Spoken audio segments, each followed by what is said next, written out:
This is the story of a ship.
Company.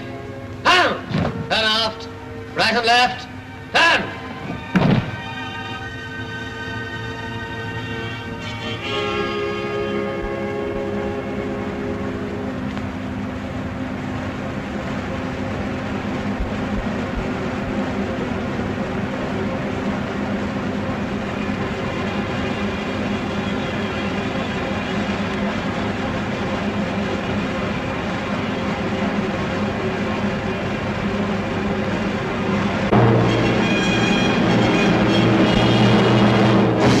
Open fire! Open fire! Shoot!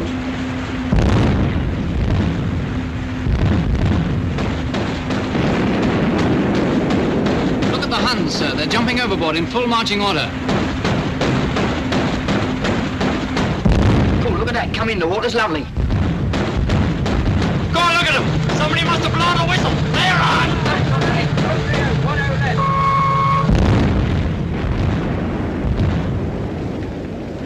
There are a lot more kites to port, sir, and some bigger transports. Right, shift to the big transport. Aye, aye, sir. Check, check, check. Shift target right. Follow TBI.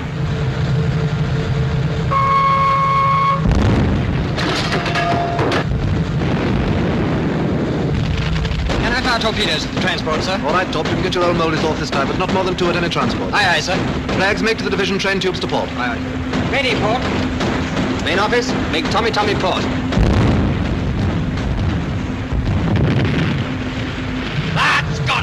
Shoot when you see the whites of their eyes. Open 5, 108. Bingo! Fire 1, fire 1. Fire 2, fire 2. Torpedoes fired, sir. Our Bishop hit, sir, and 1 transport blown up. There goes another. Big stuff. The rest of the division are doing well. Must be an enemy destroyer, sir. Right. Engage her. Aye, aye, sir. Check. Ship target left. Follow TBI.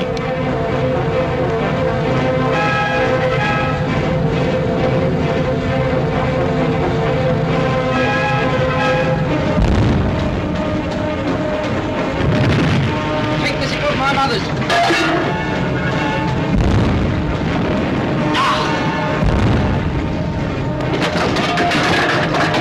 Trainer on!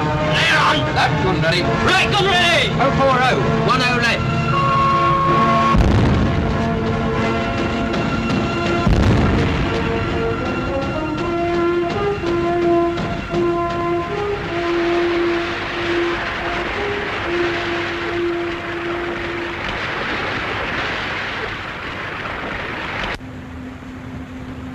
I'll lay you 10 to 1 they were all Germans. Never get the macaronis to tackle a dangerous job like that, not for love nor money. Go on, the high ties will do anything for money. Anything but fight. That's why they were so lousy in the last war. That's on account of their warm, languorous southern temperament.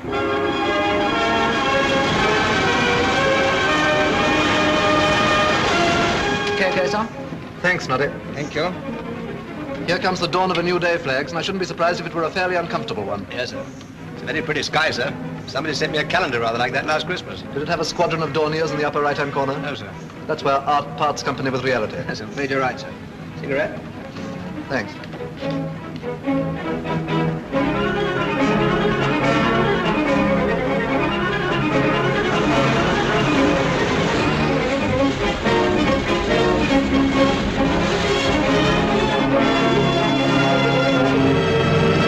Aircraft inside astern, sir. Angle aside 20. Looks like a couple of squadrons of Junkers 88s. Starboard 20. Aye, aye, sir. Starboard 20. One blast on the siren. Aye, aye, sir.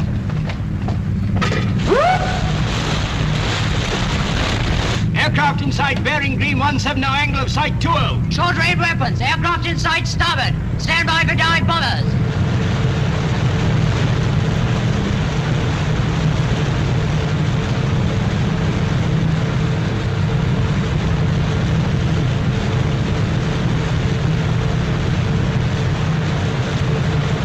Open fire! Shoot! First wave of diving now. Out of port. Sound 2 blast. Aye, aye, sir. All guns, sector independent.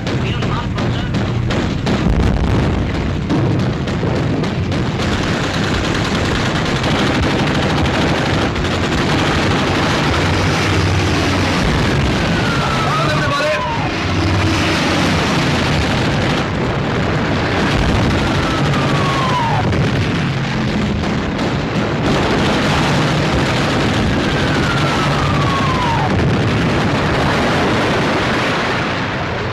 All is starboard. We've got one out of that covey. Try and get 2 next time. All guns shift to the next wave. Red 140. Midship. Short-range weapons. Ship to the next wave. Bearing red 140.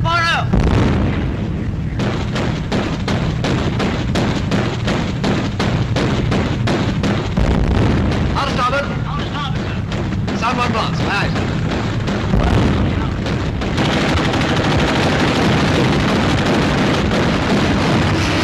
Wing that one. Down, everybody.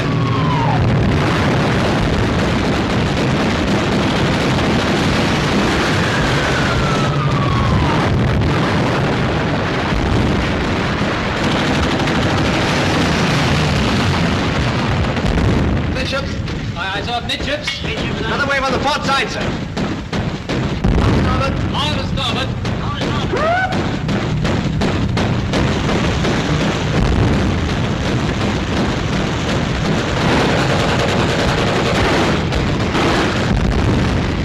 The leader of this wave is coming much lower, sir. You'll probably hit our mast.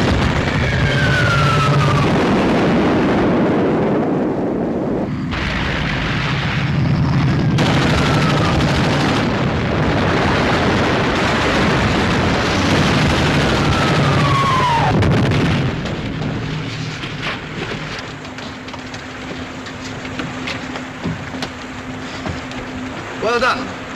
We've got him, but I'm afraid he's got us too. Midships.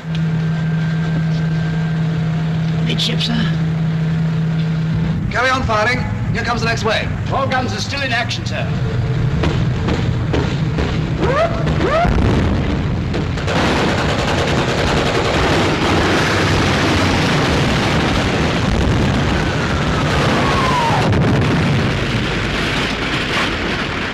Stop both.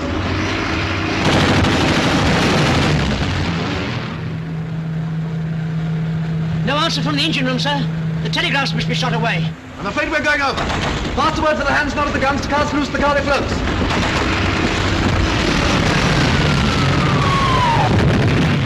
Abandon ship.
Has Satterthwaite been sighted yet?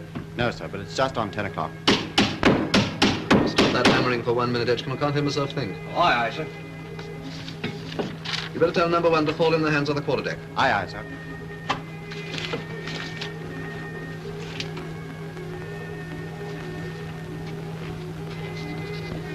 Shall we have it on the desk or the shelf, sir? Shelf for the moment. We'll have the usual one on the desk when you find it. Wedding dress, sir? Yeah.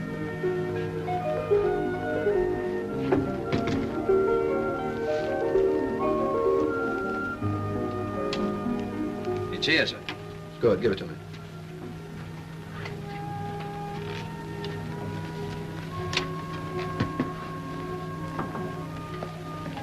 Mr. Satterthwaite's coming on board, sir. Is number 1 bringing him down? Yes, sir. Hands all aft? Yes, sir. Good. Mr. Satterthwaite, sir. Good morning, Satterthwaite. Good morning, Captain Kinross. Everything in order? Certainly. Well, we better get the little ceremony over and then we can go on deck. Were you satisfied with the full power trial? Yes, she's a well-found ship. We'll be hoisting the ensign in a couple of minutes, Edgecombe. You better get your cap and go on deck. Aye, aye, sir. Now then. Are you prepared to take over the ship, sir? Yes. I'll sign for her now.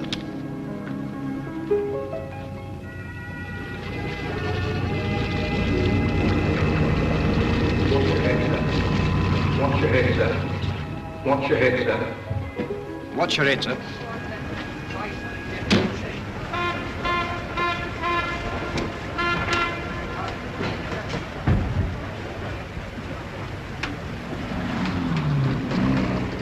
You can smoke if you like, Edgecombe. Oh, thank you, sir. Will you have one, sir? No, thanks, not at the moment. Heard from you, Mrs. Lately? Yes, sir. I had a letter last week. One of the usuals, full of complaints. Why, what's wrong? Well, mother was took bad again, so I had to go to hospital. That old woman's always in trouble. If you ask me, I think she enjoys it. What's the matter with her? Well, last time it was her back, so this time it's her stomach. It seems she can't keep anything down. If I know her, it's not for want of trying. I should think you'd be glad to be going to sea again. That's putting it mildly, sir.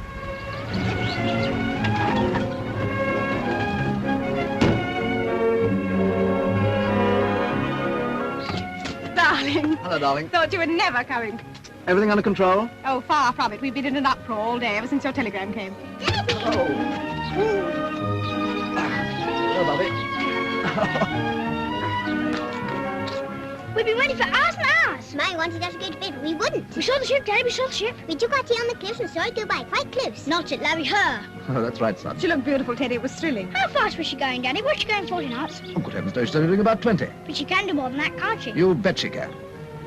You might take the car round, Edgecombe, then you can give Ellen a hand with the dinner. Aye, aye, sir. Good evening, Edgecombe. Evening, ma'am. I hope it's a good dinner. And absolutely stark. Can I tell him what it is, Mummy? Of course you can. It's a surprise. She mustn't fall. It must. Oh, Bobby, do keep still. There's a dear. How long have you got? Until the morning. Can we come to the pop you out tomorrow and see her? I'm afraid not, son. I should be too busy. We're commissioning, making a rush job of it. But Mummy promised. Oh, that's enough, Bobby. You heard what Daddy said. But we shall be able to come on board before you go away, shan't we? Well, we'll make time somehow. When, Daddy? When? Oh, Bobby, don't be so persistent. Children, you know, it's really dreadfully late. You really will both have to go to bed. Oh, Mummy. Daddy'll come up and say goodnight to you before dinner if you're quick. But I want to hear about the ship, Mummy. I'll tell you all about it in the morning, Bobby. We'll have an early breakfast, and you can fire as many questions at me as you like. If you'll be good, do as your mother tells you and go to bed now. Can I ask questions, too? You never do anything else. Go on. Off you go, both of you. I'll be up in 10 minutes. Promise? Promise. Are you coming up too, Mummy? Yes, darling. All right, come on, Abby. I'll race up. Wait, that's not fair. They've been wild with excitement all day.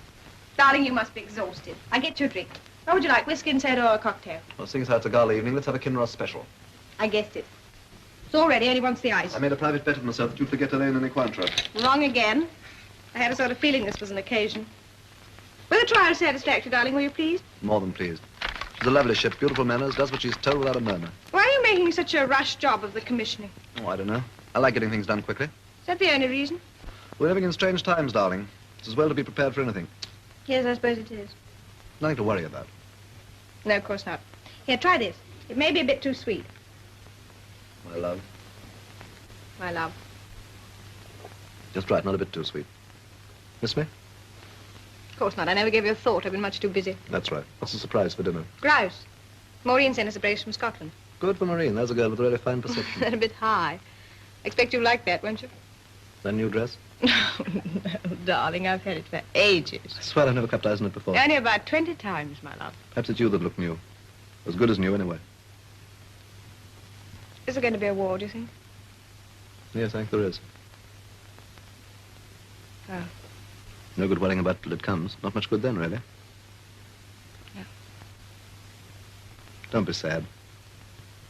I'm not sad, really. I'm just sort of gathering myself together. Any more of the Kinross special left in the shaker? Yes, of course. However busy you are, and however quickly you've got to get your commissioning done, I should like to come on board just once before you go to sea, just to give the ship my love. You'll have to, whether you like it or not. My cabin's got to be made presentable. Does the chintz look all right? Absolutely first class. Good. We'd better drink these up quickly and go up to the children. Dinner will be ready in a minute. Here we go. Here we go.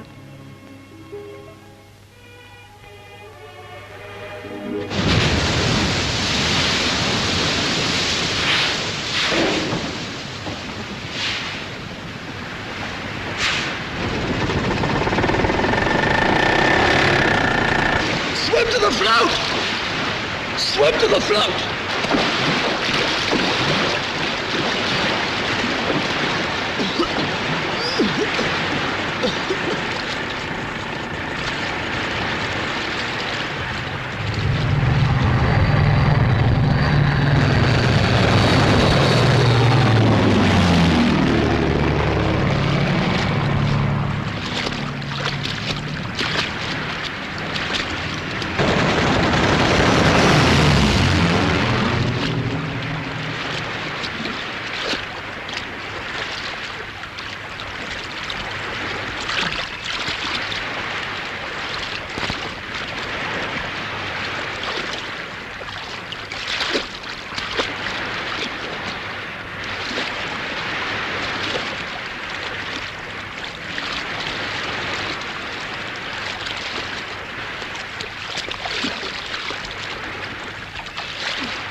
I've got some brandy in my gears.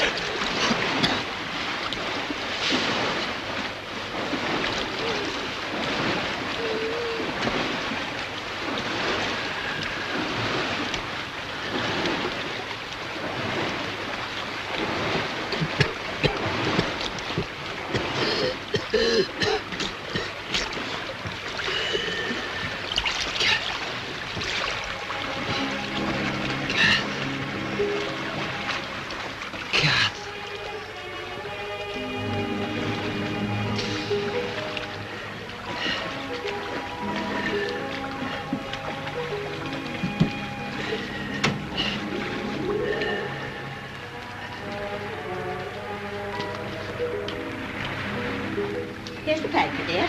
It's nearly past. I shan't have time to do more than look at the headlines. There you are, then. Don't look too good, does it? Oh, you can't believe anything they say. Look at all the fuss and fume we had last year. Everybody flying about in aeroplanes and making speeches. After all that, nothing happened. Nothing happened to us, dear, but a hell of a lot happened to other people.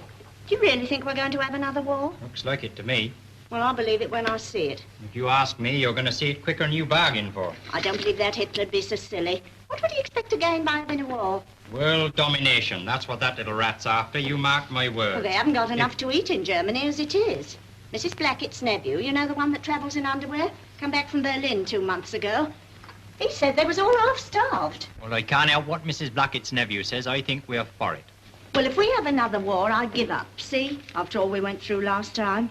All you went through. I like that. Well, you was too young and innocent to know anything about it. Don't talk so silly. You know perfectly well how old I am, and it's no use pretending you don't. Well, you'll always be young and innocent to me. Well, I indeed now. If you ask me, you've got a hangover from all that beer you put away last night. I must be going now. Is Mother coming down? I promised I'd call her. Wait a minute. Mother? Walter's just going. You better come down as you are. That will be nice. Will you get ashore again after commissioning? Before you go to sea, I mean. That all depends. You won't forget to put those bulbs in when the right time comes, will you? You and your bulbs. Goodbye, old girl. Why, Walter Hardy, whatever is the matter with you this morning? Anyone would think you was going away forever. Well, you never know. You ought to be ashamed of yourself saying such things. Take the pigeon, Morris, and give them a piece of my mind. Here comes Mother. That spirit lamp of mine will be the death of me yet. What's the matter with it? It blew up again. Frightened the wits out of me. You will put in too much methylated. Anyway, I don't see what you want to go fussing about with spirit lamps in your bedroom for. You could easily pop down to the kitchen. Nobody'd notice you. I've made my own tea in my own bedroom all my life, and I don't see any reason to stop now. Yes, but that doesn't happen to be your own bedroom. It's my spare. And if you go on blowing things up in it every 5 minutes, it won't be fit to sleep in. Then stop it, you two. I gotta go now. A nice thing when my own daughter starts criticising Oh, me. shut up, Mother. Say goodbye to Walter. That's what you came down for, isn't it? Will you get ashore again? All depends on Hitler. Well, who's he think he is, anyway? That's the spirit. Goodbye, Mother. Look after Kath for me, and don't you two go nagging each other from morning to night. Nagging? Oh, I like that, I must say. Come on, Kath. Goodbye, old girl. Goodbye, dear.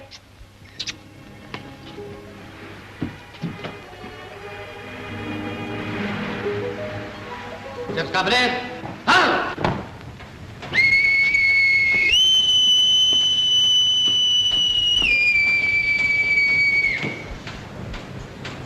Ship's company prison, sir. Thanks, number one. Stand them at ease. Aye, sir. Ship's company, stand at ease.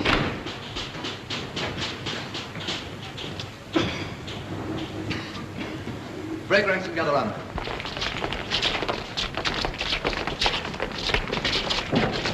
Can you hear me all right in the back? Good. You all know that it's the custom of the service for the captain to address the ship's company on commissioning day, to give them its policy and tell them the ship's program. Now, my policy's easy. And if there are any here who have served with me before, they'll know what it is. Are there any old shipmates of mine here? Oh, glad to see you again, Reynolds. And Adams. And Blake. And Coombe. Who's that small fellow hiding behind the chief stoker? Parkinson, sir. Parkinson, you were coxswain of the All-Comers whaler in the Valletta, weren't you? I was that, sir, when we won the All-Comers Cup in the 1936 regatta. And fell into the ditch when you got to the ship. Well, there are enough old shipmates to tell the others what my policy's always been. Reynolds, Adams, Blake, Coombe, Parkinson. What sort of a ship do I want the Torrin to be? A happy ship, sir. That's right. An efficient ship, sir. Correct. A happy and efficient ship. A very happy and a very efficient ship. Some of you might think I'm a bit ambitious wanting both, but in my experience, you can't have one without the other. A ship can't be happy unless she's efficient, and she certainly won't be efficient unless she's happy. Now for our program. You've most of you seen the commissioning program of the Torrin published in Plymouth General Orders, and you will have noted that this allows the cut every 3 weeks. Well, you've all read your papers, and you know that Ribbentrop signed a non-aggression pact with Stalin yesterday. As I see it, that means war next week. And so I will give you not 3 weeks, but exactly 3 days to get this ship ready to sail. None of us will turn in or take our clothes off or swing our hammocks for the next 3 days and nights till the job's finished. Then we'll send Hitler a telegram saying the Torrin's ready, you can start your war.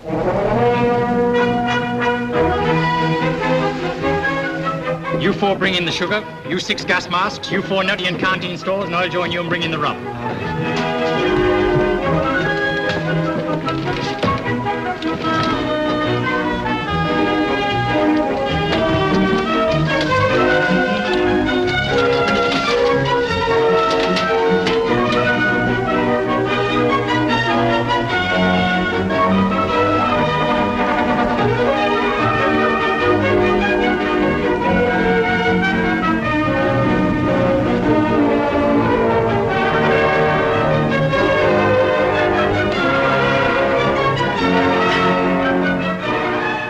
Wake up, England. You've had your hour. It's my turn now.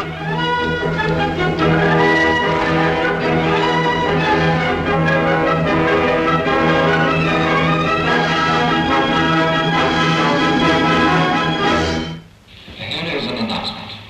At 11:15, that is in about 2 minutes, the Prime Minister will broadcast to the nation. Please stand by.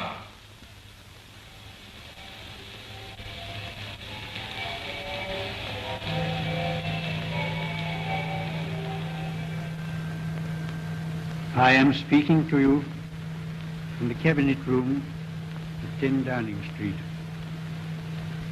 This morning, the British ambassador in Berlin handed the German government a final note stating that unless we heard from them by 11 o'clock, that they were prepared at once to withdraw their troops from Poland, a state of war would exist between us. I have to tell you now that no such undertaking has been received, and that consequently this country is at war with Germany. You can imagine what a bitter blow it is to me. Well, it ain't exactly a bank holiday for us. To win peace.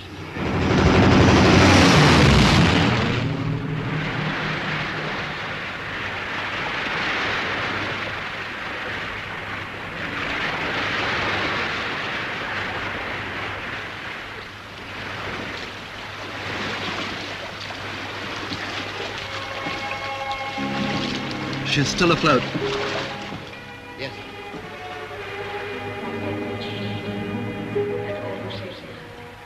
God bless this ship and all who saves it. God bless this ship and all who saves it.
Let us pray. O eternal Lord God, who alone spreadest out the heavens and rulest the raging of the sea, who hast compassed the waters with bounds until day and night come to an end, be pleased to receive into thy almighty and most gracious protection the persons of us thy servants and the fleet in which we serve.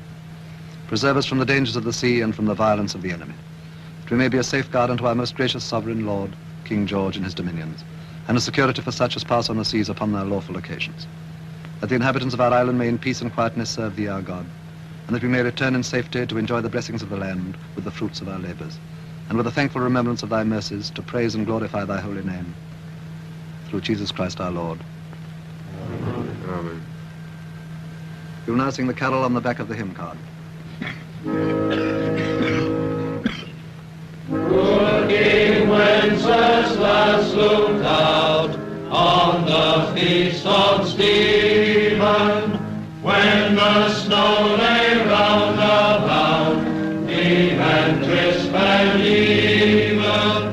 Brightly shone the moon that night, though the frost was cruel, when the poor man came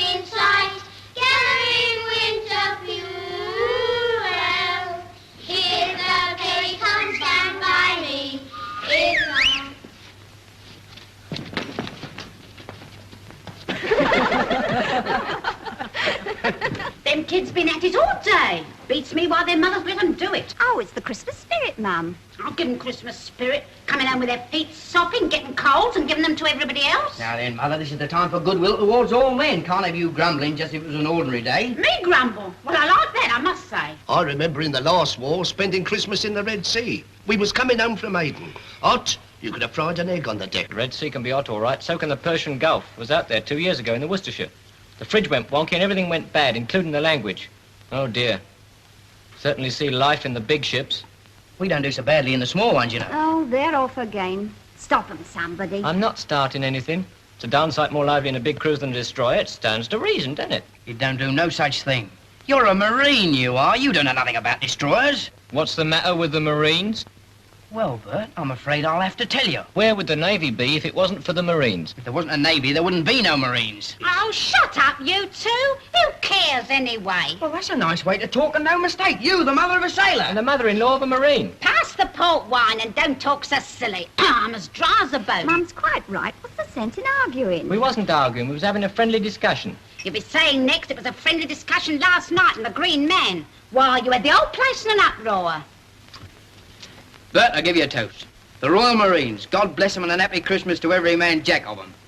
Royal Marines. Royal Marines.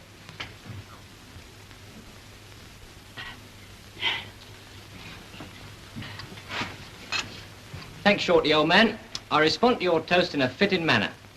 And on behalf of my corps, of which I'm justly proud, I give you all destroyers, and the Torrin in particular. May our shadow never grow less. It never will. Destroyers and H.M.S. Torrin.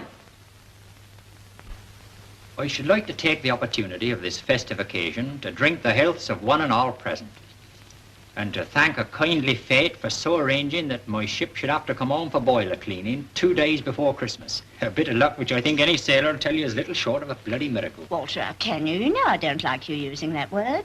Be that as it may, Kath, that's a highly expressive word.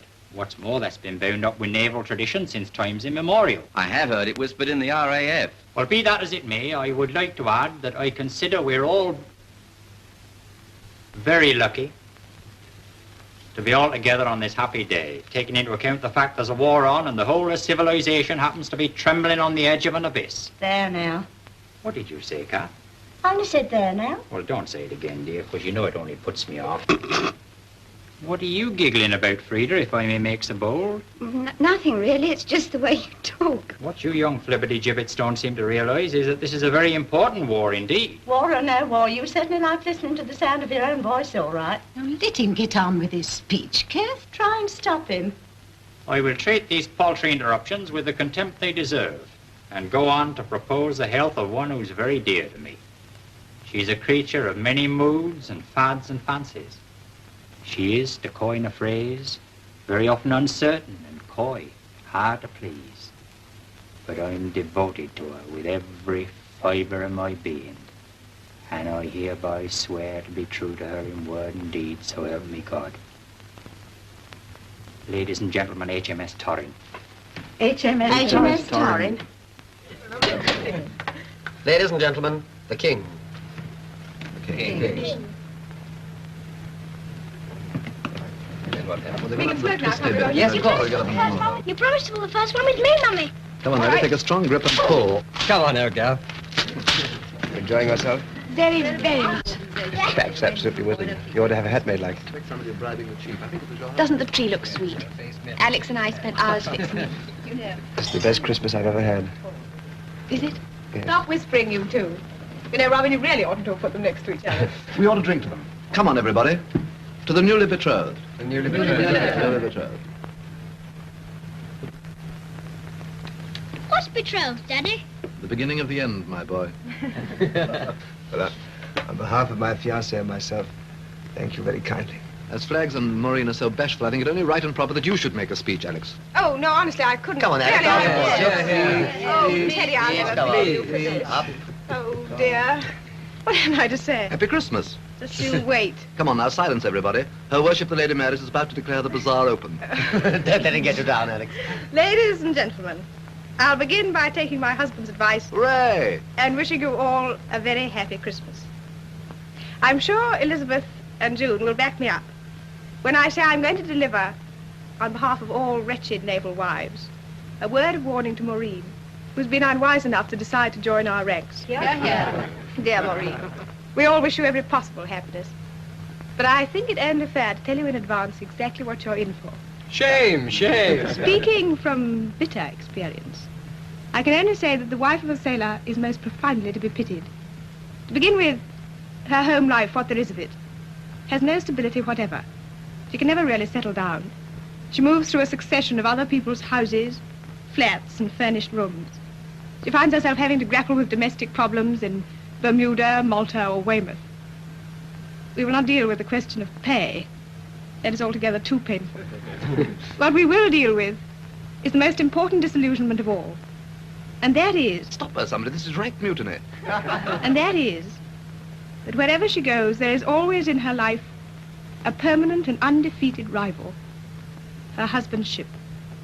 Whether it be a battleship or a sloop, a submarine or a destroyer, it holds first place in his heart. It comes before wife, home, children, everything. Some of us try to fight this and get badly mauled in the process. Others, like myself, resign themselves to the inevitable. That is what you will have to do, my poor Maureen. That is what we all have to do if we want any peace of mind at all. Ladies and gentlemen, I give you my rival.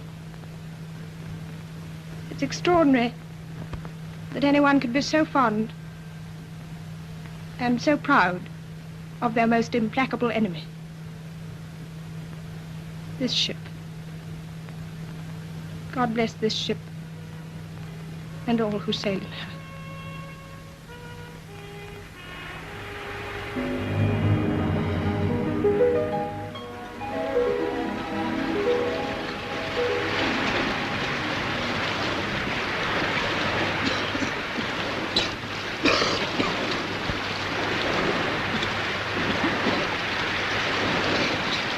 Well, she did her stuff, sir. Best ship I ever served in, sir. That goes for me too, sir. Makes one feel sort of lost, doesn't it? Very happy and a very efficient ship, sir. Thank you.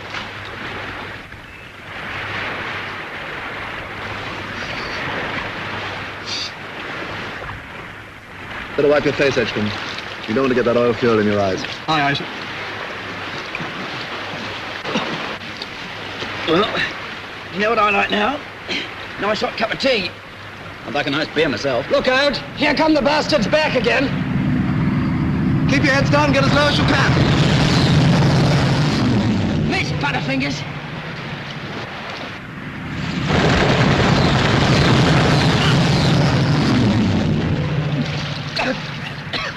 Blimey, I spoke too soon.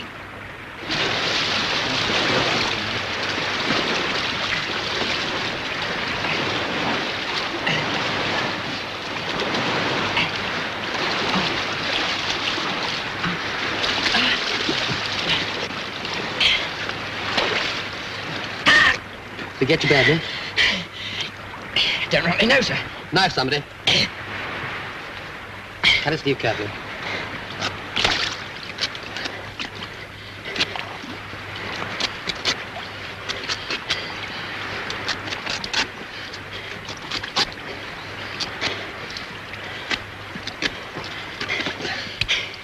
Hit a mother with a baby in your arms, you would. Oh, look, boys. Shot through the heart. I always did hate the sight of blood. He's a rag, somebody.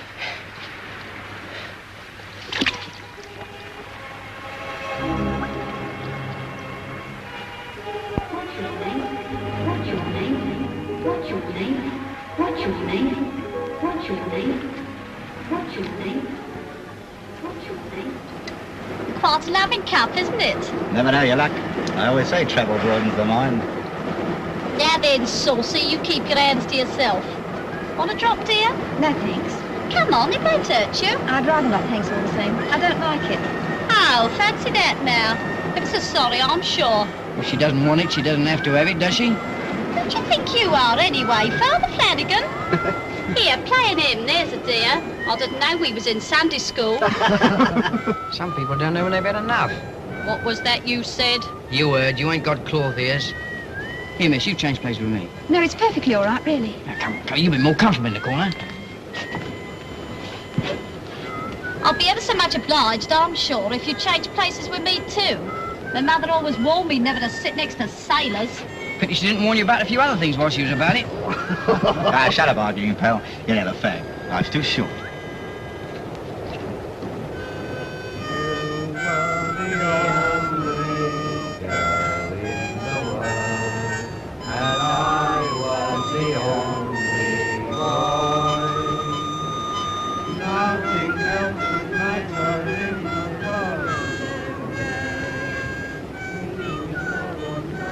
Comfy? Yes, thanks. What's your name? Frida. Frida Lewis. Frida?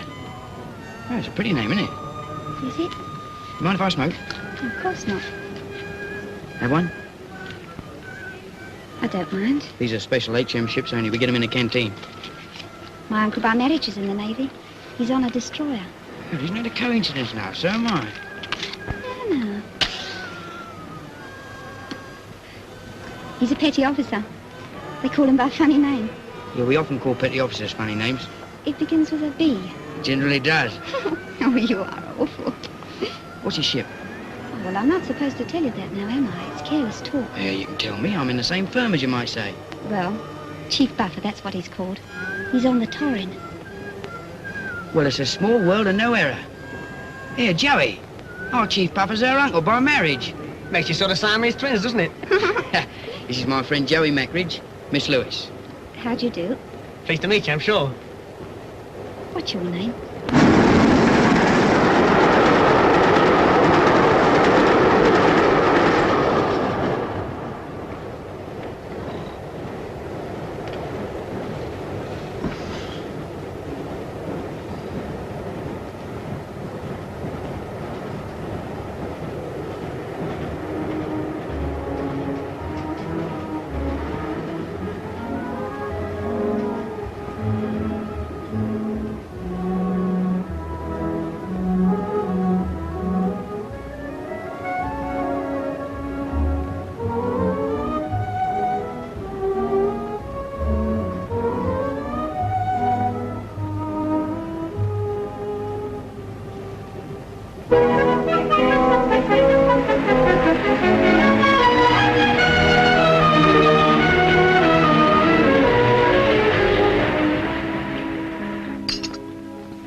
Funny us meeting like that, wasn't it? Yes. Sort of unexpected. Yes. That long train, all them people in it. And I had to pick on that one carriage. It's fate, I shouldn't wonder. Yeah, I feel that way too. Well, I suppose we ought really to be going, huh? Yeah, I suppose we ought. Your family will be wondering what's happened to you. Well, I'm wondering that myself. Well, can you? Does your aunt let you go out much? Oh, yes, she doesn't mind. Well, not so long as I don't go back too late. Well, what's the matter with tomorrow night, then? Here, we might go to the old Palais de Dance. Do you like dancing? Oh, yes. Well, that's a date, then. 6:30 under the clock, Victoria Station. Oh, you don't waste much time, do you? Well, I can't afford to. I've only got short weekend leave. Oh, it's not very long, is it?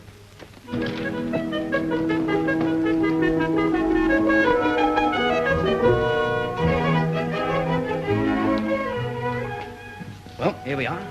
Come in and meet my mum and dad. Oh, no, not now. I'd really rather not. I've got to be getting along. And they wouldn't want a stranger butting in. Hey, you're not a stranger. Not anymore. Ah, but to them I would be.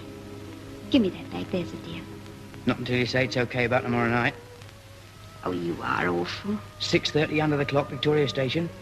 All right. Cross your heart and hope to die. I cross my heart and hope to die. So long, Frida. So long, Shorty.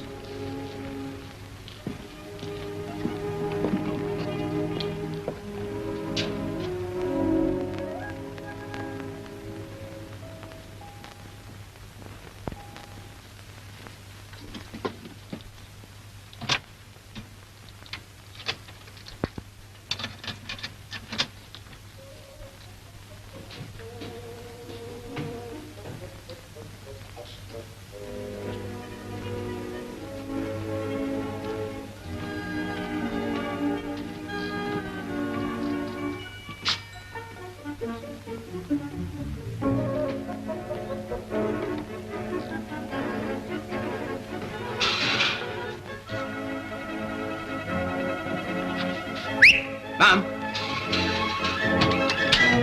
Shotty Blake! Oh! You ought to be ashamed of yourself and no mistake. Your telegram only arrived half an hour ago. Never said what time you was coming nor nothing. Well, I'm here, okay, aren't I? Sound in wind and limb, you can't grumble. Oh, you bad boy, you! May! Saucy's home! Dad! Doesn't he look well? How's the war going, son? See any submarines? Hundreds. Sunk 14 last week and a couple of cruisers thrown in. Oh, no, he's fibbing, isn't he? In the last war, I was in a convoy once. Put a sock in it, Fred. We've had quite enough about all what you did in the last war. Dad? Yes, old man? Where'd you first meet Mum? Why, whatever made you think of asking that? We was in a train coming back from Herne Bay. Well, it's a small world and no error. Mum, can I leave my bridge out while Shorty's home? It was fate, wasn't it? You drink your tea up, me lad, and don't talk so soft. They're coming over again. Get down, keep your heads low.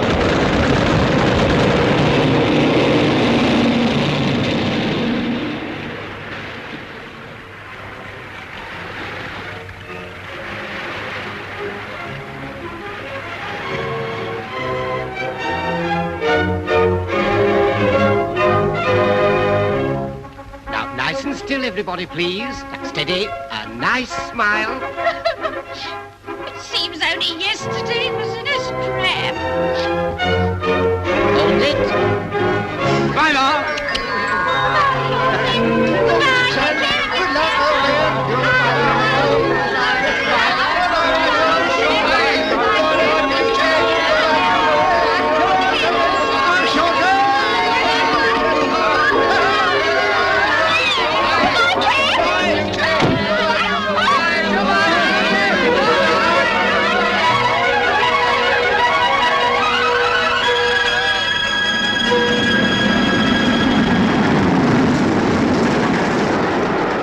Here's your little lot. Now then, cheerio, Mrs. Blake. Oh, it does sound funny, doesn't it? You'll get used to it. Oh, well, there's one thing I shall never get used to, and that's you going away all the time. Well, it's your own fault for marrying a sailor. That's fairly asking for trouble, that is. Can't trust any of 'em an inch. Wives in every port, always coming home unexpected and catching you having tea with the lodger. Oh, well, I'm the one that'll be the lodger if I'm going to live with Kath when you're at sea. Ah, then for a whole week yet. Think of it. 7 whole days of glorious life. You'll like being with Kath, won't you? Of course I shall.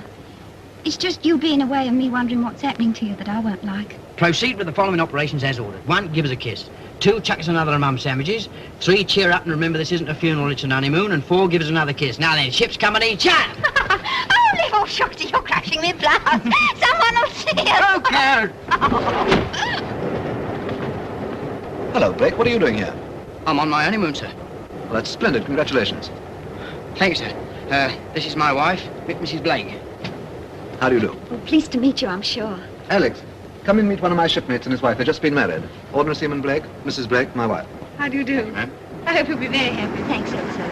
We're old friends. He practically saved my life when I came on board the other day. My foot slipped on the gangway and I nearly as anything fell overboard. Do you remember? Yes. Are you going to live in Plymouth? Yes, that is, when he goes to sea again. Chief Petty Officer Hardy is her uncle by marriage, sir, so she's going to live at their place for the duration, as you might say. But we're spending the next few days in Torquay. Very nice, too. Just you begin as you intend to go on, Mrs. Blake. Keep him in order. My wife rules me with a rod of iron. It's really been quite successful so far, hasn't it, darling? Don't talk such nonsense. I'm never allowed to have my own way over anything. Well, we won't interrupt you any longer. Don't forget to report him to me if he doesn't behave himself. Goodbye, and very best of luck. Thanks very much. Goodbye. Thank you, sir. Goodbye for the present, sir. Goodbye. Have a good time. Enjoy your leave. Thank you, sir. Coincidence about them going to Torquay for their honeymoon, wasn't it? Yes, I thought about that at the time, but I didn't want to go on about it. That first quarrel we had, do you remember? When you went stamping off to listen to the band all by yourself and came back in tears half an hour later. That was only because they were playing the Blue Danube. You know, that always makes me feel sort of pent up and emotional. That wasn't why you were in tears, and it's no use you pretending it was.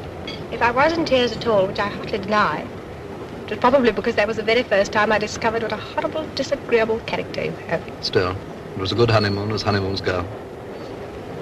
Went awfully quickly.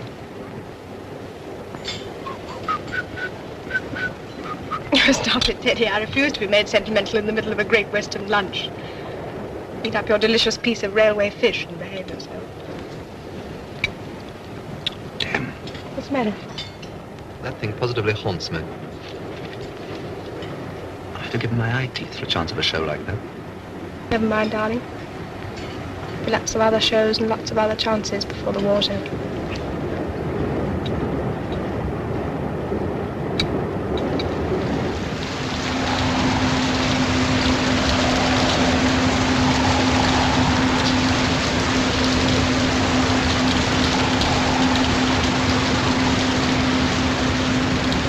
I believe some damn poet at some time or other wrote a very appealing little piece about the tiny feet of the rain.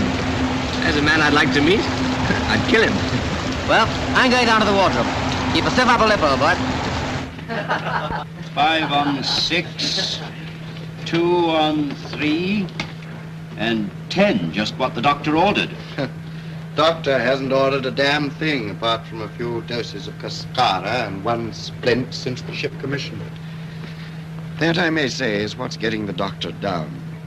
Years of expensive medical training resulting in complete atrophy. The doctor wishes he was dead. Someone give the doctor a drink. Mitchell, glass of port for the doctor. Yes, sir. There, just the girl I wanted. You do have the damnedest luck. Skill, old boy, sheer undiluted skill, the usual triumph of mind over matter. It's a stinking awful night. Oh, hello, number 1. Mitchell, a gin for the first lieutenant. Thanks, Torps. She's getting up and I've got the middle watch. Hey, stop. You should put the 10 on the 9. I never noticed the damn thing. Here's peace, peace, perfect peace with loved ones far away.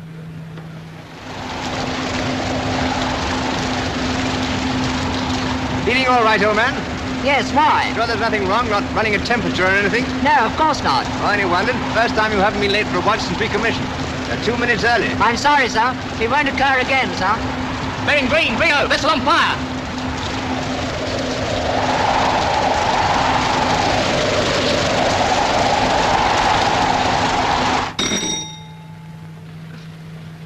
Yes? Captain, sir, vessel on fire, bearing green 30. Press the alarm rattlers.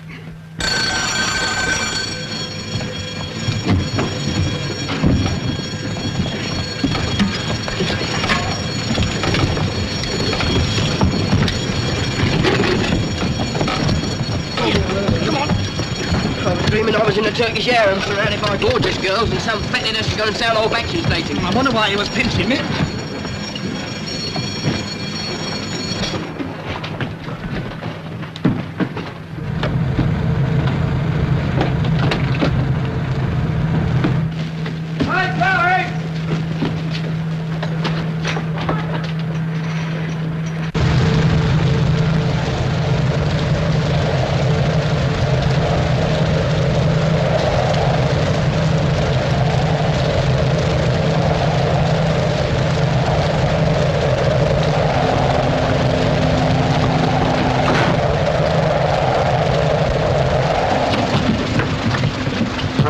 TS when called up and cleared away.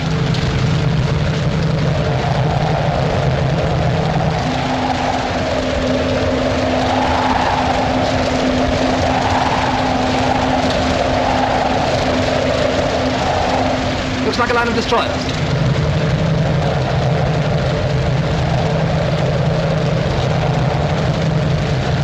Come on, come cleared away, ball clear. Number 2 gun cleared away, ball clear. Number 3 gun cleared away, ball clear. All guns closed up and cleared away. Communications tested, sir. All quarter closed up to action stations up. Very good. Open fire. Open shutters. Star shell commence. Open shutters. Star shell commence, commence, commence. Well done, guns. We beat them to it.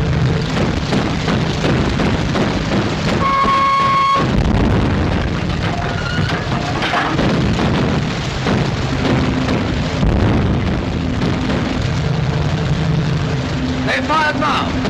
Read right a little. Hold the leading destroyer. Right 4 stars. Go on. They've gone over.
shell. Stop star shell. Star shell, check.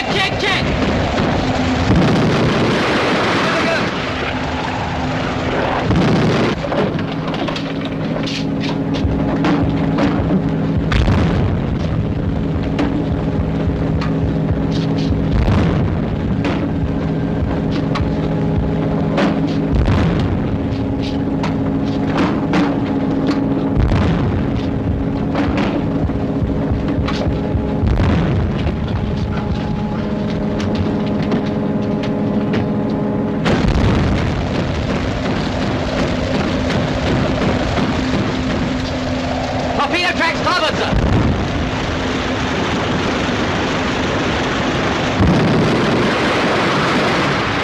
Stop, boys. Midships. Close all watertight doors, jettison topway. Keep those guns firing. Flags, use the box lamp. Next mine, take over, continue chase. The power, Doctor. Number 1 and number 2 mounting. Carry on firing.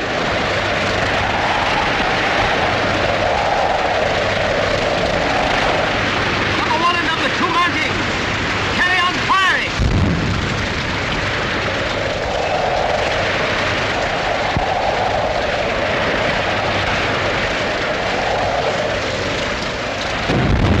Number 1 and number 2 mounting.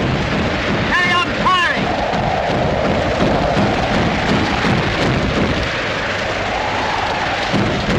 Number 1 and number 2 mounting. Carry on firing.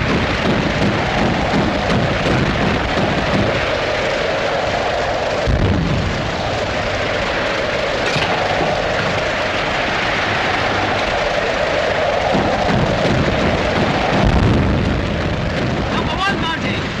Carry on firing.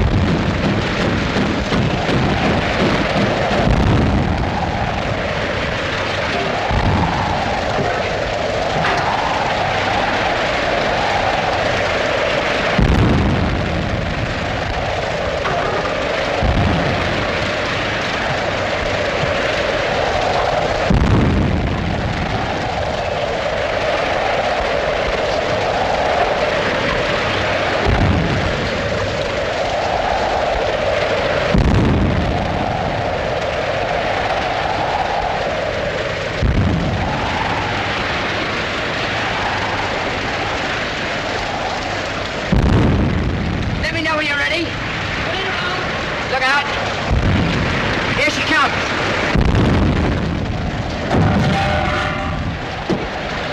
What's the damage, number 1? Best big bulkheads are being shored up. Will look as if they'll be all right, sir. But there's a good deal of damage aft. Looks as if we'll be a nice sitting target when it gets light.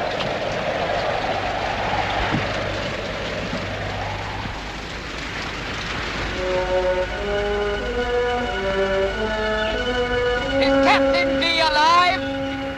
Yes, old chap. You haven't succeeded to the command of this flotilla yet. What did you do to Jerry? One, the rest escaped in a smoke screen, but one was badly damaged. Not too bad. Tell Tancred to take me in tow. Aye, sir. How far are we from home, pilot? About 120 miles, sir. Snoddy. Sir? Ask the first lieutenant if he's all ready to tow forward. Aye, sir. We've got all the guns working in hand, sir. Good. We shall need them, I expect.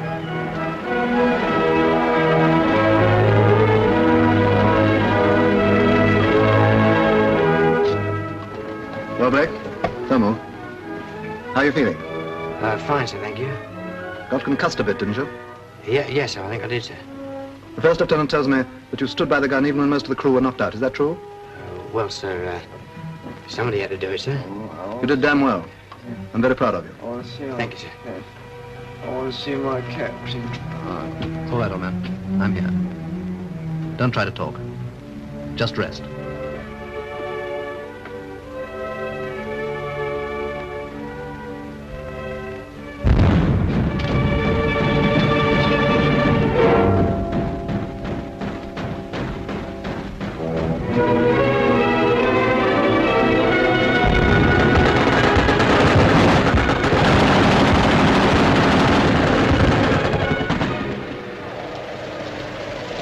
The bulkhead's holding all right, number 1? Yes, sir, they're taking it very well. How far have we made good the last 2 days, pilot? We're about halfway there, sir.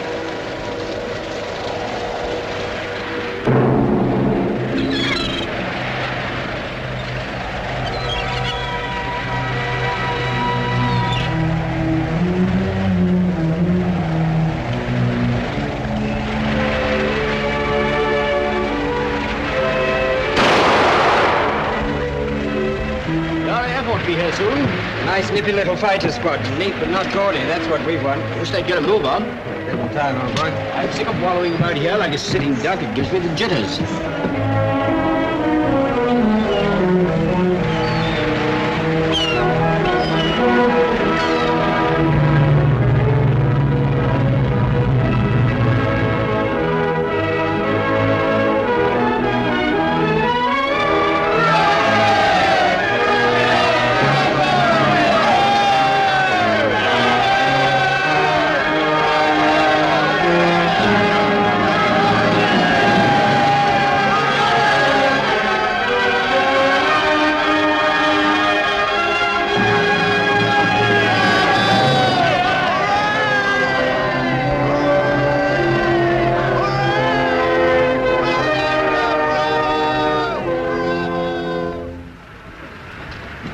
Make yourselves comfortable, we're all pretty tired.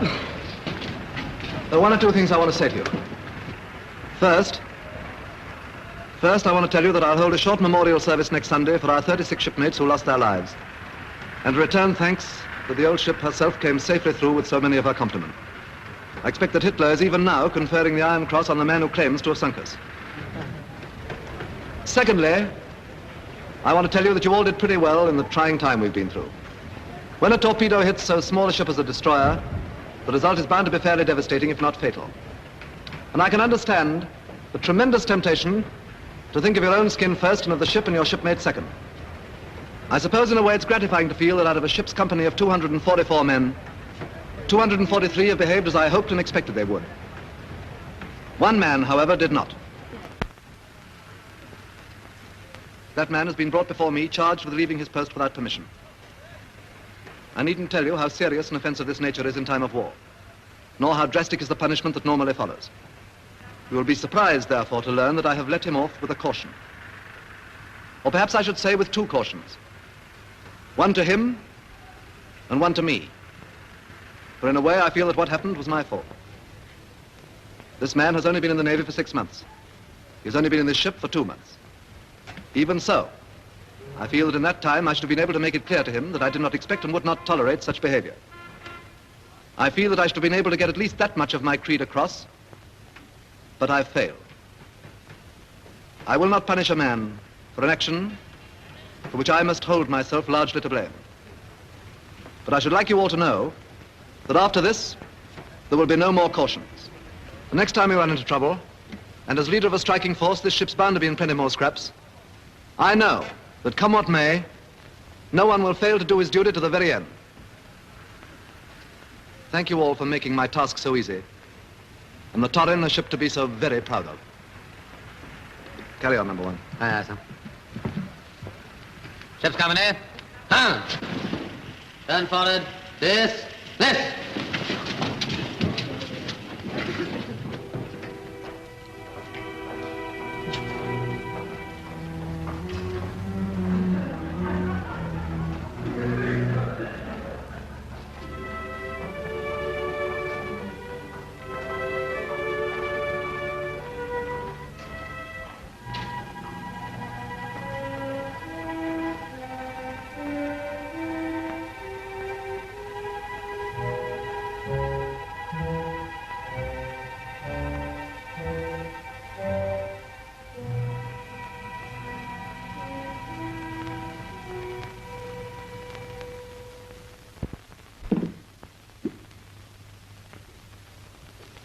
Okay, I've got to close up now. It's no use your staying on any longer. You can't have any more to drink. It's after hours.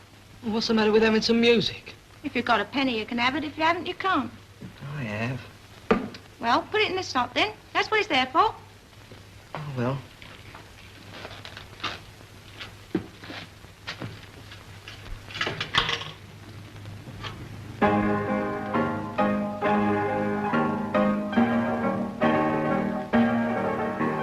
Will you be requiring anything more before we close? Look here, miss. Judging by all I've had tonight, I ought to be drunk, see? I want to be drunk. I want to be drunk more than I've ever wanted anything in my whole life. Who says sailors don't care?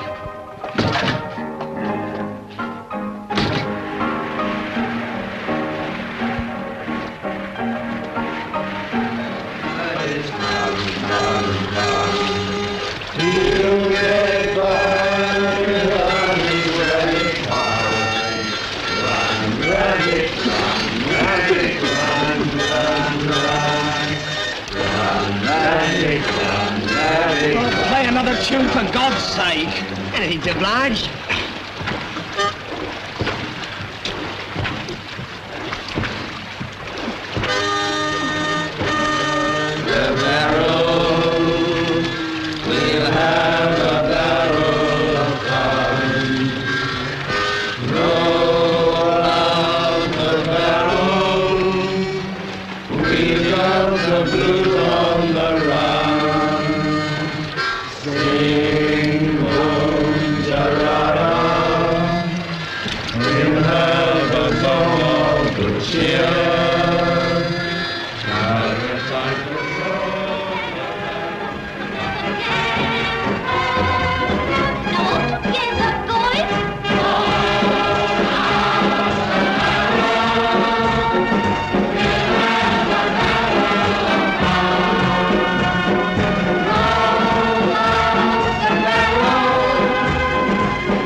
Walter. Goodbye, Frida.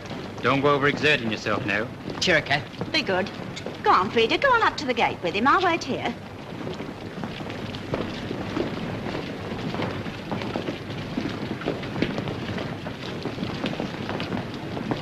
You shouldn't have come, really, you know. It's bad for you. Oh, no, don't be silly. It'd be much worse sitting at home. Besides, we've had extra out there together. It doesn't seem so bad this time, somehow. Perhaps I'm getting used to it. Come on, give us a kiss, Nobbit. No sense hanging about. All right.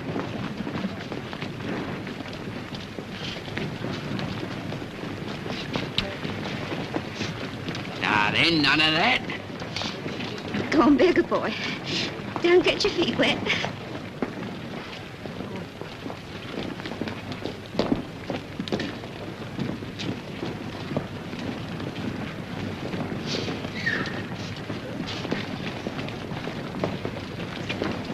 I won't forget about having the mower mended. That's right. And if things do get bad, you can always go to Dorothy's, can't you? They'll have to be good and bad before I do that.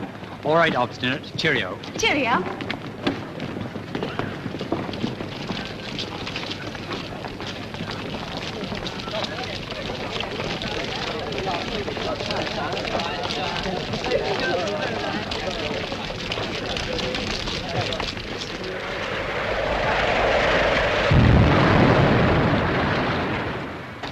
Take all your Packards and all your Cadillacs, and you know what you can do with them. Give me a Rolls Royce every time. You're old-fashioned, that's what you are. Time marches on, you know. What are the king of? A Daimler. I suppose you think that's old-fashioned, too. Well, so it is compared to a snappy 1940 Packard. You couldn't have the king whizzing along the streets in a flash roadster, could you? Who said anything about roadsters? I said before, and I'll say it again. There isn't nothing on land or sea to touch a good old conservative British make. Give me a Daimler every time. You wanted a Rolls Royce just now. You can't have both, you know. Looks like profiteering. Now, look here, old man. Oh, give it a rest, will you? I will. How do you spell paupers? P-O-R-P-O-U-S, I suppose. Why? I was trying to explain to my missus we've been escorting a convoy of them.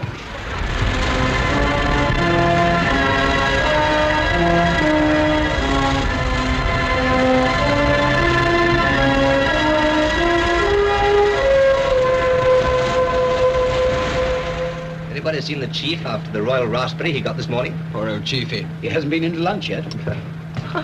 Hello, Chief. We were just talking about you. Damn nice of you, I'm sure. You making any more filthy vapors? You shut up, Guns. I've had enough of all that. Oh, I thought it looked very attractive. All those clouds of dense black smoke belching from the funnel. I'll thank you all to lay off it. Never mind, Chiefy. I must say old Tremaine went one better round about 10 o'clock. I thought she was on fire. Bring me some food, Mitchell. Yes, sir. Have your sparkers picked up any tidbits about the war? No, not since yesterday. Pretty bad show. My young brother's in the BEF. He wasn't far from GHQ in Arras. God knows where he is now. The whole thing's been a lash-up. Now, you probably all know what we've got to do, don't you? The whole of the British Expeditionary Force is falling back on Dunkirk. Now, in peacetime, as you know, there's a lot of leg pulling between the services. But the soldiers are our brothers in arms, and it's up to us to get them off so that they can live to fight again. Let them see how much we admire the way they fought. And don't forget, the success of our evacuation is measured by the smallness of the military casualties, not the naval ones. The soldiers are our guests, and their lives will be in our hands.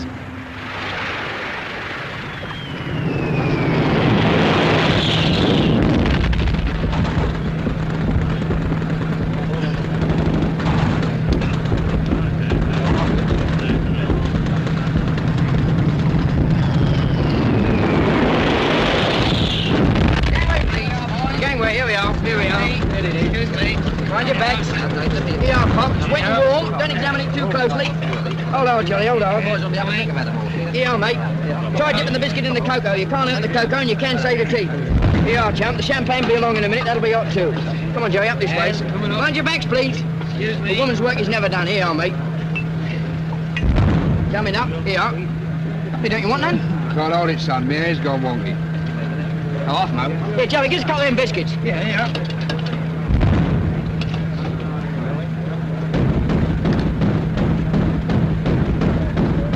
Don't yelp it now, you'll chuck yourself. Thanks, son.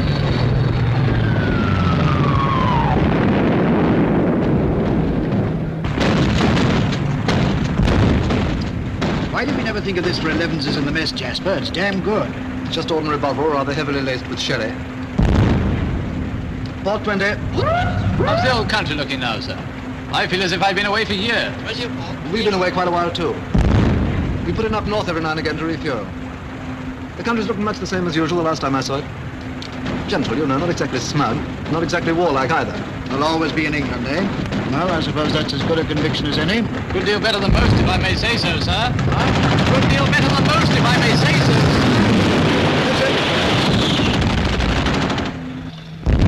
Here, tell me it's a nice cup of cocoa. Want the biscuit? Go on, leave it. He might fancy it later. I never thought I'd be so glad to see a cup of cocoa. That's right, chum, have another go. Come on. Come on, chum, it's better with you, Bootsall. Oh, what a swallow. You're lovely. Have some more. We're getting quite close. Good old white cliffs of Dover. Look better with the sun on them. Still can't have everything, I suppose. Yeah, I'm lucky to see him at all, sir. Quite right, Jasper. Haven't had a chance to thank you for all you've done for Skinross. The Navy's put up a fine show. I hope you don't think we're not grateful. Perhaps you'd care to dine one night when you get a spot of leave. Thanks, I'd love to. Good. Well, we'd better get below, Jasper, start lining up the troops. I expect you'll be wanting to push off again as soon as possible. Yes, you've struck rather a busy day. Well, goodbye for the present. Goodbye. Forgive me for not coming down with you. Goodbye, sir. Thanks very much. Goodbye. Good luck. Just ordinary Bovril and sherry. Just ordinary Bovril and sherry. Good. Thanks.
Quick, march! Quick, right, quick, right.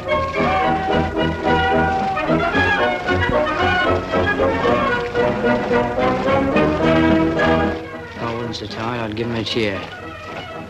And that's no error.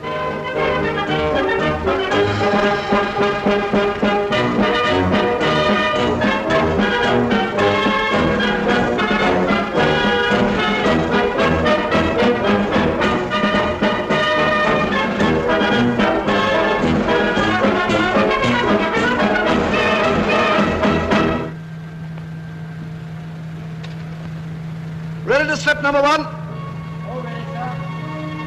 Let it go aft. Pull on your spring forward. Slow ahead, starboard, pilot.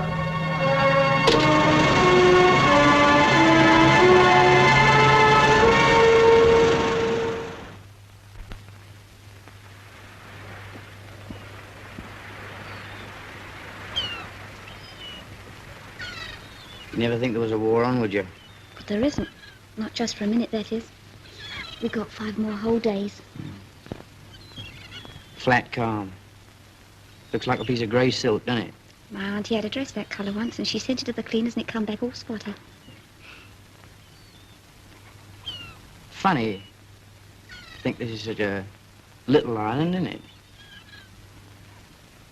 Mm.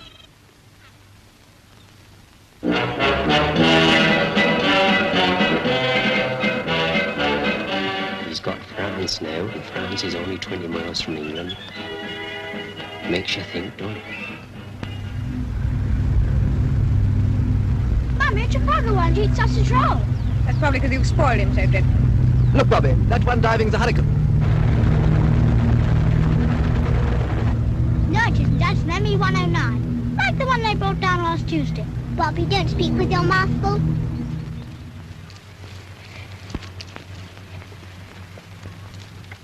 What a perfectly lovely day it's been. Lovely for us, I mean.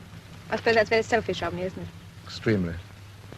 I can't believe it's so dreadfully wrong to forget the war now and again. When one can, just for a little. I think it's very clever of you, with all hell breaking loose immediately over our defenseless heads.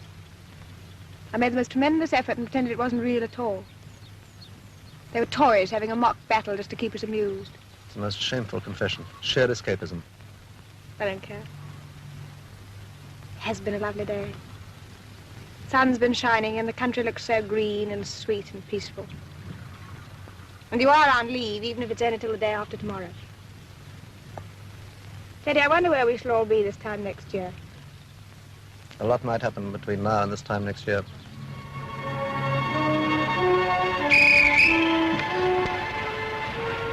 Take care of yourself, my darling. It was a good honeymoon while it lasted.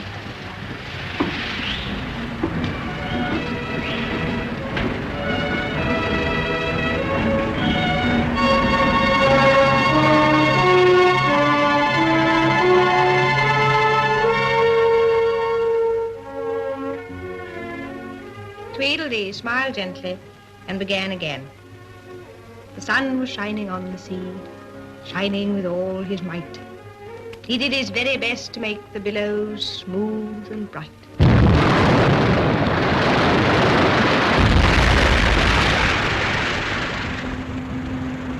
This cocoa gets thicker and thicker every night. It's warm in any house, sir. Lines the stomach, as you might say. Well, it's practically porridge.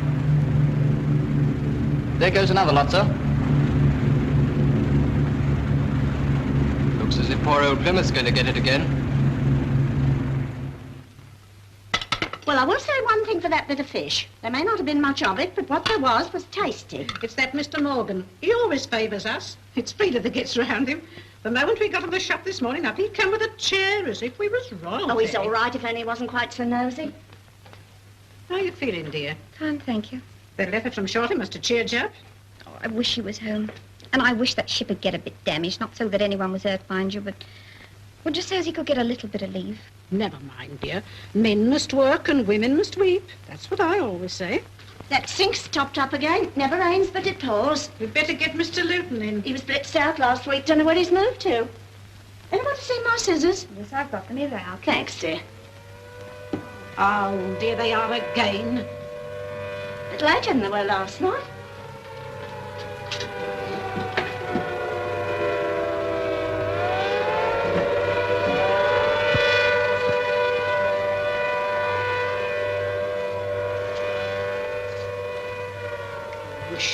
down to the shelter, Frida. Oh, please don't start all that again, Auntie. You know I hate being shut up down there. It makes me feel sick. I'd much rather stay up here. I would really. But in your condition, dear, I honestly think... No use, Mother. Why don't you leave her alone? It's all very fine you being so calm and collected. But I tell you one thing, here and now, my nerves won't stand much more of this night after night, and that's the truth. You can go down to the shelter if you want to. Nobody's stopping you. Try as I may, I can't understand why you won't shut up the house and evacuate. Told you white on blue in the face. When you could go away somewhere quiet. Seems just plain silly to sit here and ask for it. Could go away. Where, I should like to know? Well, it's Dorothy for a start. She's got a spare room. Thank you for nothing. I've slept in it. It may be a bit pokey, but it's safe. Now, once and for all, Mother, will you do me a favour and shut up about this? I've told you how I feel, and that's that. This is Walter's home, see? And he expects to find me in it when he comes back on leave. What do you suppose he'd think if he turned up unexpected one day and found the house locked up and me hiding somewhere in the country? Might only have a few hours. That'd be a nice thing, wouldn't it? Well, you could let him know where we were, couldn't you? Oh, it's we now, is it? I thought there was a catch in it. Kathleen Hardy, how can you say such a thing to your own mother?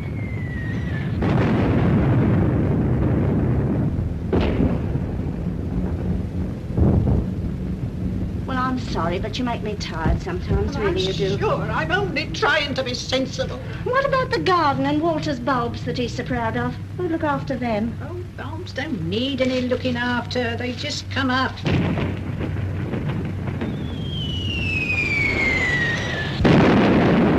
on, Frida. Under the stairs you go. Your chair's all ready for you. Oh, I'm all right here, Kath. I am really. Never mind about that. Just do as you're told. There's a good girl. We'll leave the door open like we did before, so you won't feel lonely. Come on. I'll bring your sewing. Light's quite good in the hall.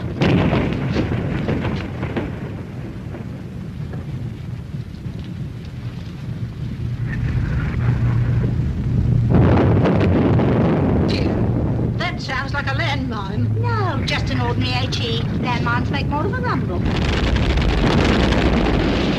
I don't like it, Kathleen. It's no use pretending I do. I know you don't, Mother. Nobody does. But there's no use in making a fuss, is there? Cheer up. There's a dear. Are you all right, Frida? Yes, thanks. If you're cold, I can run up and get you an eider-down. I'm quite warm. We'll have some tea in a minute anyway, just to keep us going.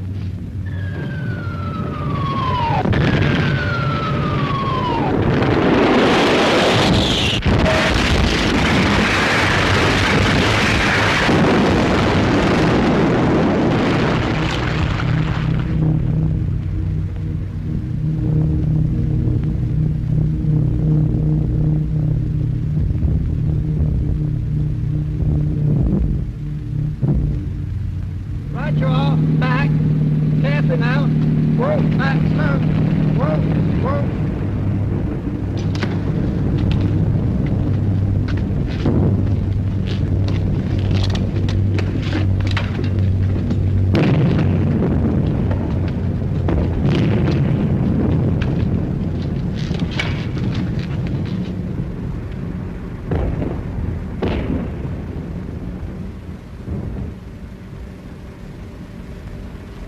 Tell Walter.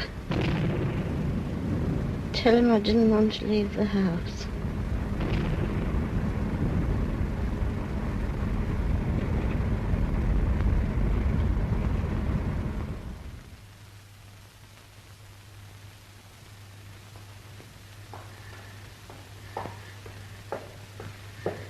Nurse. Nurse. Is it all over? Yes, dear. It's all over. Don't worry. Mother and child doing well.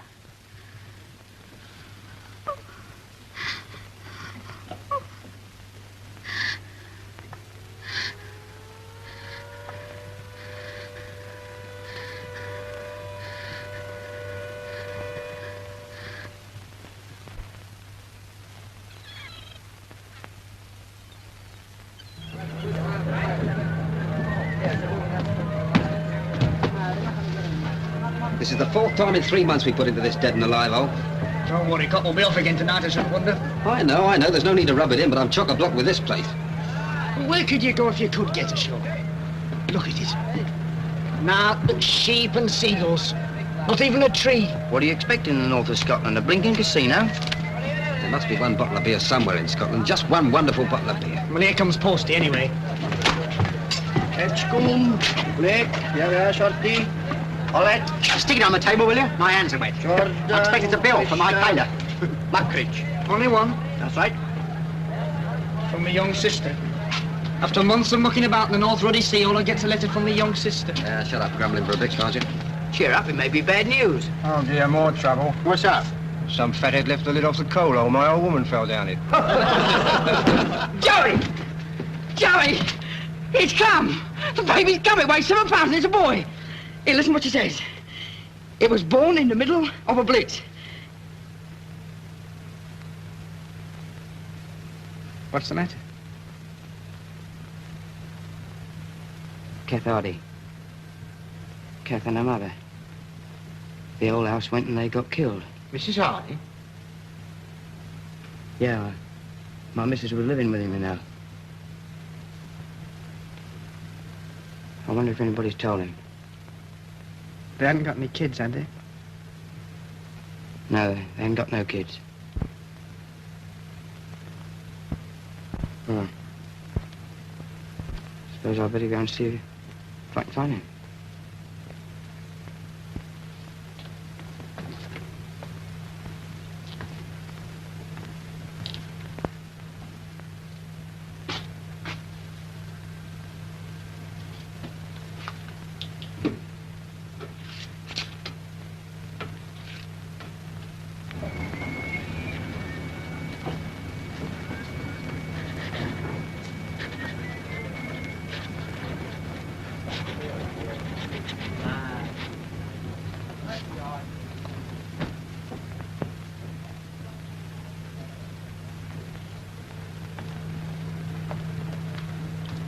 Hello, Shorty. I, just popped along to see if you had any news from home. Not so much as a postcard, but that's Kath all over. All the years we've been married, I never known her get a post right yet. You heard from Frida? Yeah, How's she doing? she's all right. Well, what's the matter? It's Kath Waller. She and Mrs. Lennon. You see, they was all in the house together and it got blitzed. What do you mean? Kath got killed. Both of them did. Frida was all right. She was under the stairs.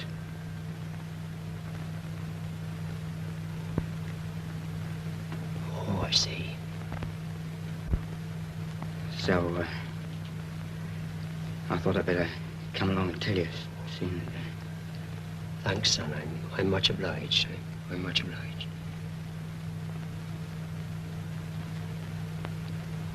I think I'll just go out on deck for a bit. Yeah.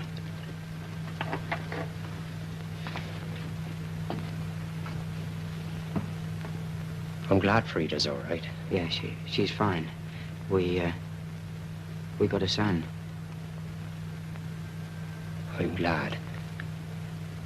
Congratulations.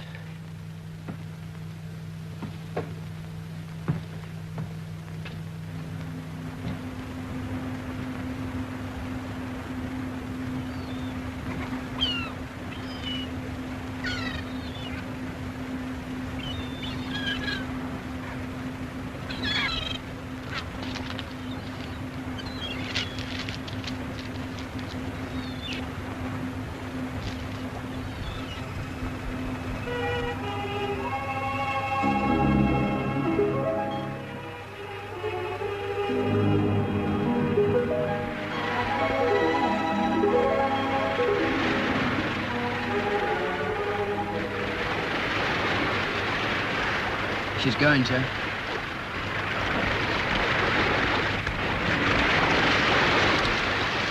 Three cheers for the ship. Hip, hip, hooray! Hip, hip, hooray!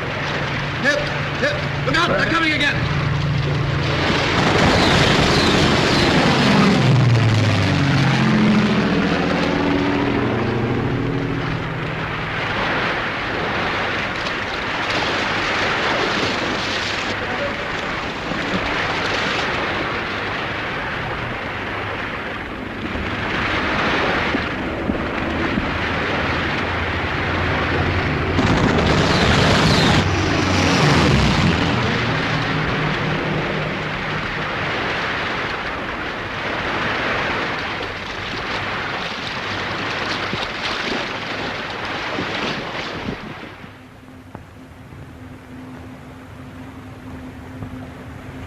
Dark object floating off starboard bow, sir. Looks like a raft. You're right, yeoman. Stand by to pick up survivors. Aye, sir.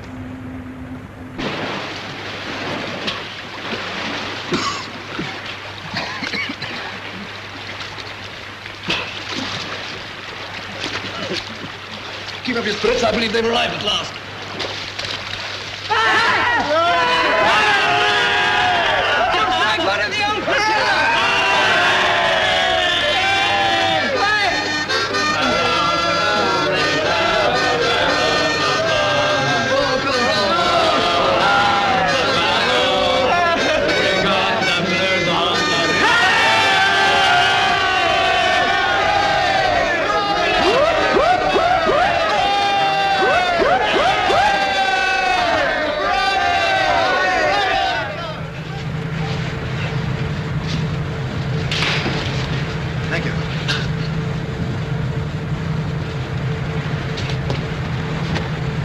I'm damn glad to see you, sir. Thanks, number one. Captain sends his compliments and hopes you're all right, sir. Fine, thank you. Tell him from me. I warned him. He won't get command of this flotilla yet. It was extraordinary luck finding you, sir. Chief Airman spotted you at the last moment, just as we were about to give up. How many of my men have you picked up? 90 all told, sir. Some of them pretty badly knocked about, I'm afraid. Where are they? Mostly between decks, sir. Dive bombing's been pretty incessant. Here we go again. Anybody got any flip? Anybody happen to know where we're going? Alexandria, I expect. Join the Navy and see the world. Looks to me it's going to be the next world. All right, so move.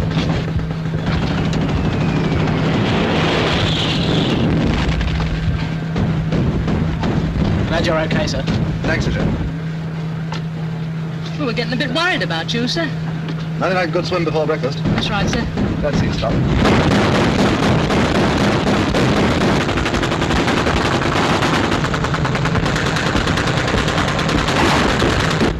Snoddy, give me a piece of paper and a pencil.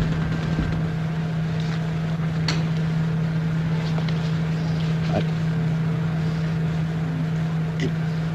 It's number 17. Just turn out of the high street. All right. I've got the address straight. I'll let her know. Thanks.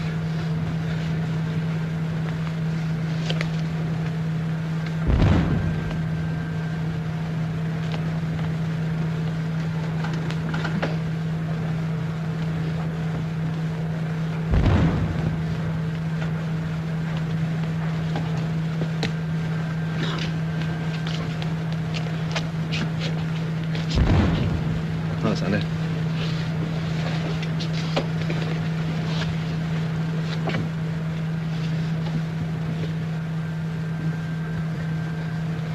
Try it a little louder, son. I can't quite hear.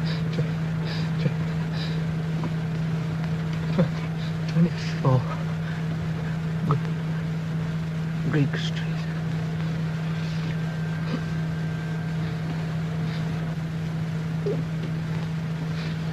All right.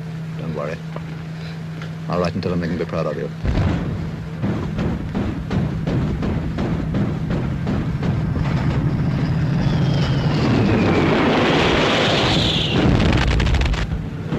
Of all the persistent bastards, you'd think they'd get tired, wouldn't you? I'll tell you, Sonny, strictly between you and I'm scared stiff and it's no good pretending I'm not. If I could be at a gun or something, I shouldn't mind, but this sitting about and asking for it's beginning to get me down. Brace up. Remember Nelson. Yeah, look what happened to him.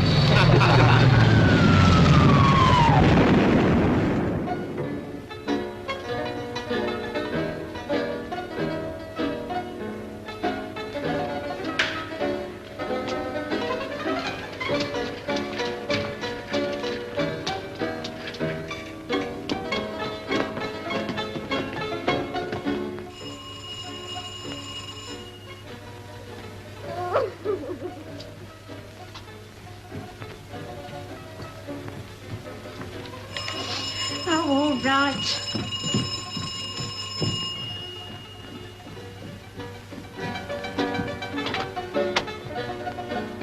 Name Blake. Yes, name's Blake. Yeah. Thanks.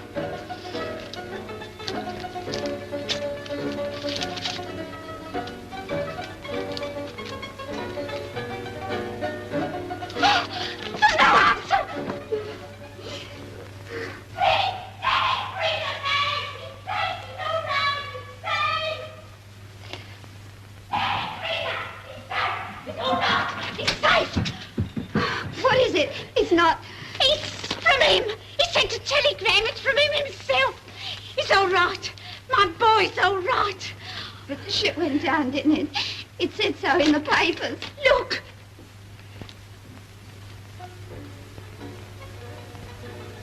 Okay, love.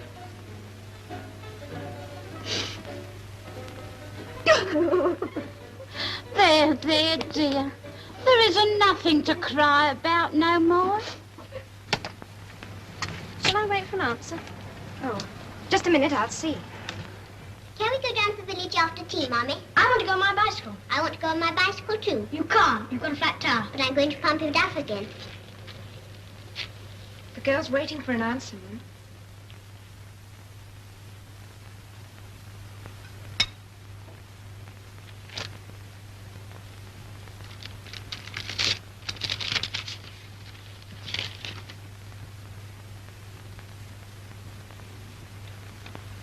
There's no answer. Tell Mrs. Bates and John it's from the captain and everything's all right. I'm so glad, Mum. Thank you, Emily.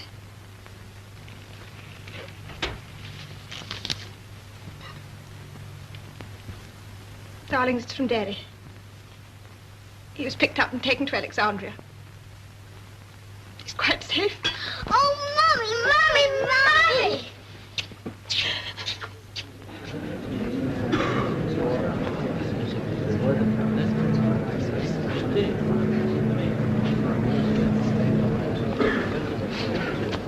Ship's company! Hun! Ship's company present, sir. Thank you, Torp. Stand them easy, please. Ship's company, stand at ease! Stand easy.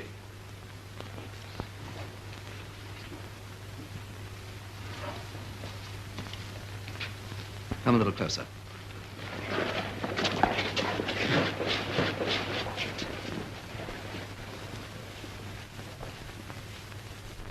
I've come to say goodbye to the few of you who are left. We've had so many talks, and this is our last. I've always tried to crack a joke or two before, and you've all been friendly and laughed at them. But today, I'm afraid I've run out of jokes. I don't suppose any of us feels much like laughing. The Torrin has been in one scrap after another, but even when we had men killed, the majority survived and brought the old ship back. Now she lies in 1,500 fathoms, and with her, more than half our shipmates. If they had to die, what a grand way to go. For now they lie all together with the ship we loved, and they're in very good company. We've lost her, but they're still with her.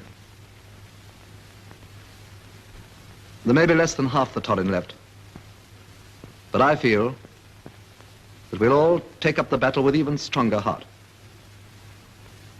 Each of us knows twice as much about fighting, and each of us has twice as good a reason to fight.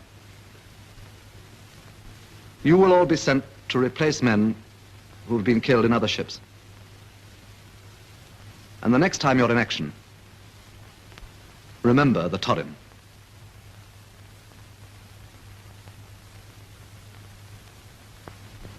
I should like to add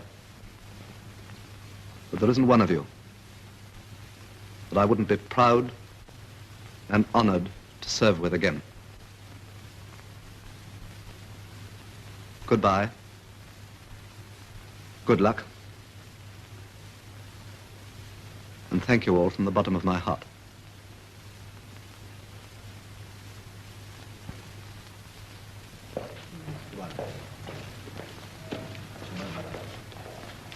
Goodbye, sir.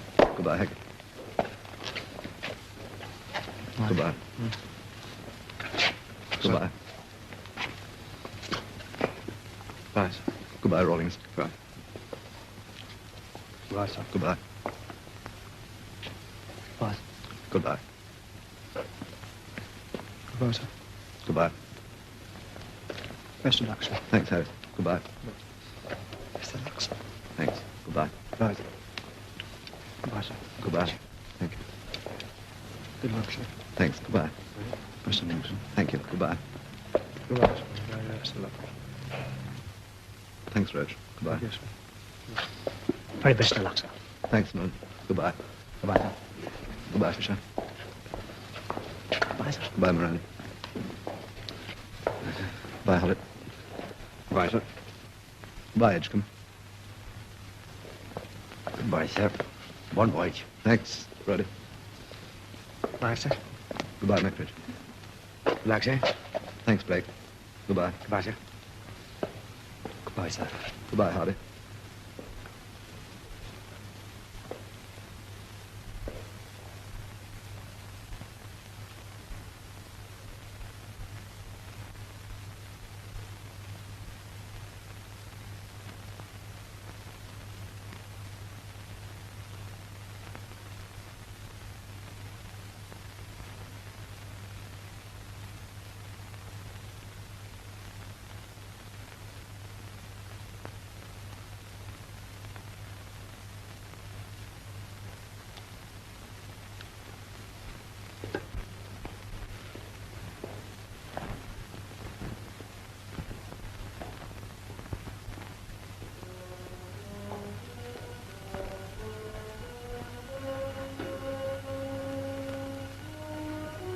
Here ends the story of a ship, but there will always be other ships, for we are an island race.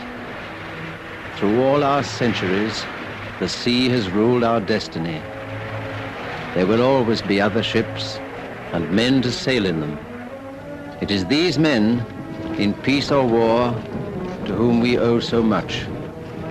Above all victories, beyond all loss, in spite of changing values in a changing world, they give to us, their countrymen, eternal and indomitable pride.